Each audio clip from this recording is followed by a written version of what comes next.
இவர் சின்ன காலத்தில் 3 வயதுல இருந்து அவருக்கு பெரியோர் கட்டி வரும். அந்த கட்டி இந்த சுகமாகாது. அவங்க மகட மாப்பிள்ள சிங்களம் தானே, அவங்க இந்த இலங்கையிலேயே உள்ள பாங்க கோவில் தேவாலயம் எல்லா இடமும் போயிட்டு வந்து நாங்கள் எல்லாம் சோர்ந்து போயிட்டு ஒரு நாளெல்லாம் அழிந்து கொண்டு இருக்க போகிறோம். நாராயணபுரி அசம்பிளி கோது பேச்சிலிருந்து சகோதரனை கொஞ்சம் வீட்டுக்கிட்ட வரக்குள்ள நான் ரொம்ப கவலையோடு உட்கார்ந்து கொண்டிருக்கக்குள்ள அவங்க கேட்டாங்க, ஏன் நம்ம நீங்க இப்படி இருக்கிறீங்க?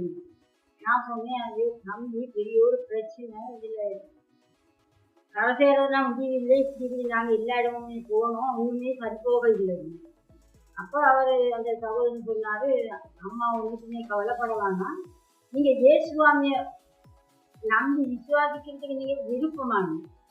அப்ப நான் சொன்னேன், எப்படியாவது கடவுளுங்க இந்த உலகத்துல எல்லா இடமுமே போனேன், ஒண்ணுமே எனக்கு சரிபோக இல்லை. ஆனால் இப்ப கடைசியில நான் கேட்டு இருக்கிறேன், இயேசுக்கு செய்ய முடியாத ஒன்றுமே இல்லை, எல்லாம் அவருக்கு செய்ய முடியும். ஆனால் நான் இயேசுவை நம்பி நான் இன்னையிலேருந்து இயேசுவை நான் நம்புறேன். அப்புறம் இப்படி இருக்க கூட 5 வருஷம் வர கடினம் இந்த கட்சி வருது போகுது போகவே ஆகுது. அப்புறம் நான் அந்த தேர்ச்சிக்கு போனோம், நாங்கள் நாராயணகிரியில் அங்கே தேர்ச்சியில் போக நாங்கள் இல்லை இந்த நாளுமே எங்களுக்காக பெரிய ஒரு தெய்வம் வச்சு பிள்ளைக்காக பெரிய தெய்வம் வச்சு இந்த நாள் செஞ்சு, அப்புறம் வாரத்துக்கு ஒரு நாள் எங்கள் வீட்டுக்கு வந்து தெய்வம் பண்ணி, அப்புறம் ஒரு கடைசியில் ஒரு பெரிய ஒரு ஆப்ரேஷன் பண்ணி, அது 2 ஹவர் ஆப்ரேஷன்.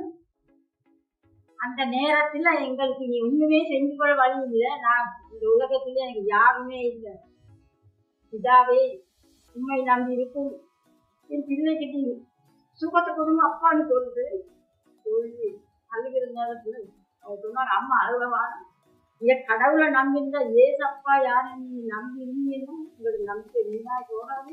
அதனால நீங்க நம்பி எங்களோட பிள்ளைய ஏசப்பாவுக்கு ஆரம்பிங்க. அவர் 2 ஹவர் பெரிய ஒரு ஆபரேஷன்.